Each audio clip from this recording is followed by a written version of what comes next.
Hay, yaxshimisilar do'stlar? Bugun sizlarga qarab ishtayinglar ochilib ketgidek o'zgacha aralashmasaydim bir nab keldim. Uzundan beri aldirashchilikda o'zinglarga yangilik tomoqlarni yo'llayolmay qoldim do'stlar. Ko'pin do'stlar ayrimxonda nima bo'ldingiz, ag'rab qoldingizmi?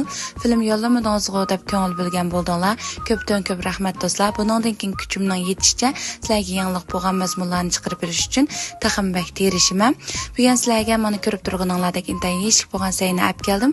Buning yetarlik materiallar uncha ko'p emas.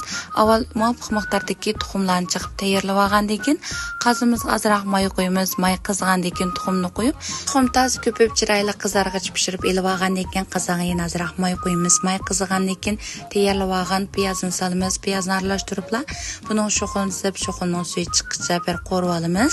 Endi bunaqa qizartirgan lazimizda muvofiq miqdorda qo'g'otet qo'rimizdan azroq silib chiroyli rang kirgacha bir aralashtirib qo'rib olamiz. Keyindan tayyorlab olgan ko'k qizil lazlarimizni silib, yana azroq bir qo'rib olgandan keyin bunga tayyorlab olgan palak bilan oldinchilab tayyor qilib olgan pintozimizni solamiz.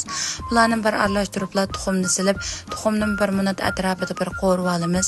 Keyindan muvofiq miqdorda o'zimizga ehtiyojiga suv quyib, buning tuz ta'mini va azroq ochiq suv quyib olgandan keyin taqsimimizni usuva saqlab bo'ladi. Mana intay yeshik bo'lgan seyimizmi tayyor bo'ldi do'stlar. Qanchlarmi o'rganib oldinglarmi? Agar mazmunim yarg'an bo'lsa, yurak besib, inkas rayini haqsiz gullarni chaqiraq yo'llab qo'yishni